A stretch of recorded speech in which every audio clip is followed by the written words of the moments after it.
সুপ্রিয় দর্শক, আপনাদেরকে স্বাগত জানাচ্ছি আরেকবার। আপনি রাষ্ট্রদূতের বক্তব্যের আলোকে যদি আমাদেরকে একটু আপনার অপিনিয়নটা একটু শেয়ার করেন।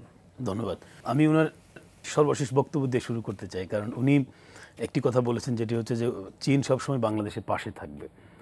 আমরা জানি যে বর্তমান বিশ্বে চীন হচ্ছে দ্বিতীয় বৃহত্তম অর্থনীতি, এবং চীনের এই যে বিশাল উত্থান অর্থনৈতিক শক্তি হিসেবে, সেটি কিন্তু বাংলাদেশের জন্য অত্যন্ত একটি ইতিবাচক বিষয়। কারণ চীনের সঙ্গে বাংলাদেশের বন্ধুত্বপূর্ণ সম্পর্ক যখন শুরু হয় তখন কিন্তু চীন একটি উন্নয়নশীল রাষ্ট্র, এবং বলা যেতে পারে যে চীনের জনগণের মাথাপিছু আয় বাংলাদেশের জনগণের মধ্যে খুব একটা পার্থক্য ছিল না।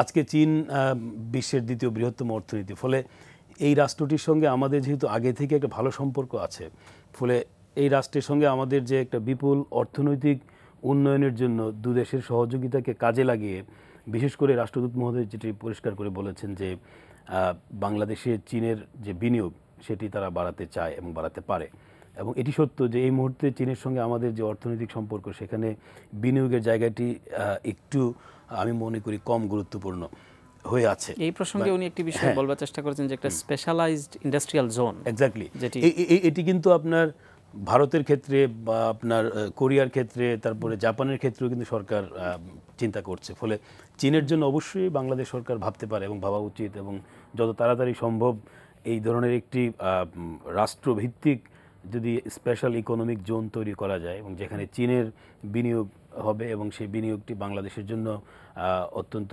কার্যকরী ভূমিকা পালন করবে। কারণ এখানে রাষ্ট্রদূতের বক্তব্যের মধ্যে একটা কথা উনি বলেছেন যে একটা উইন উইন সিচুয়েশন তৈরি করা, এবং এটি কিন্তু খুব কম কূটনীতিকরা নিজের মুখে সরাসরি বলেন না। সেটাই, এটা একটি বৃহৎ দেশের রাষ্ট্রদূত হয়েও তিনি সমমর্যাদার ভিত্তিতে যে বাংলাদেশের মতো একটি ছোট দেশকে দেখছেন, এই বিষয়টি খুব গুরুত্বপূর্ণ। কারণ চীনের যে অ্যাটিটিউড, চীনের যে অ্যাপ্রোচ বাংলাদেশের ব্যাপারে, সেটি কিন্তু অত্যন্ত ইতিবাচক, এবং সেইটাকে বাংলাদেশ কাজে লাগিয়ে বাংলাদেশ কিন্তু চীনের, কারণ চীন এই মুহূর্তে আফ্রিকাতে ব্যাপক বিনিয়োগ করছে আপনার ইনফ্রাস্ট্রাকচারে, যে অবকাঠামোগত ক্ষেত্রে, এমনকি শ্রীলঙ্কাতে তারা বিশাল গভীর সমুদ্র বন্দর তৈরি করে দিয়েছে। ফলে চীন আমাদের উন্নয়নে যদিও এই মুহূর্তে সাহায্য দিচ্ছে আমাদের কিছু ইনফ্রাস্ট্রাকচার তৈরির ক্ষেত্রে, এবং বাণিজ্যের ক্ষেত্রেও আমরা চীনের উপর অনেক নির্ভরশীল হয়ে গেছি।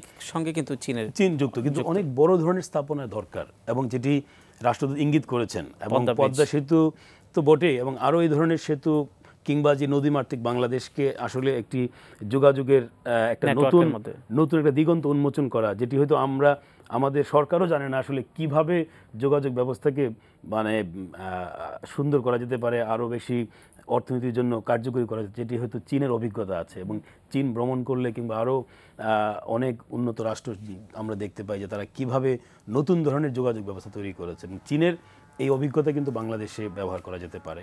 একটি বিষয় যেমন রাষ্ট্রদূতের স্ত্রীও বলেছেন যে বাংলাদেশি পোশাকের ব্যাপারে তার অসম্ভব ধরনের আগ্রহ আছে। মহিলাদের যে শাড়ির যে ব্যাপারটি আছে, sari, three piece, two piece, এটি তাদের অসম্ভব পছন্দ। তো এই ধরনের কিন্তু আমরা সেগুলোকেও কিন্তু আমরা মানে কাজে লাগাতে পারি। আমরা জানি যে চীন যেভাবে আস্তে আস্তে এগিয়ে যাচ্ছে, তো এই যে গার্মেন্টস সেক্টরটা, এই বিষয়টাতে দেখা যাচ্ছে চীন যেই রপ্তানি মার্কেট যেটা আছে সেটা হয়তো বা বাংলাদেশের দিকে চলে আসতে পারে, কারণ চীন বাংলাদেশে এই বিষয়ে বিনিয়োগ করতে পারে, এই বিষয়ে সুযোগ করে দিতে পারে। প্রফেসর ডক্টর দেলওয়ার হোসেন, আপনাকে অসংখ্য ধন্যবাদ আমাদের সঙ্গে আলোচনায় সম্পৃক্ত হবার জন্য। আপনাকে ধন্যবাদ।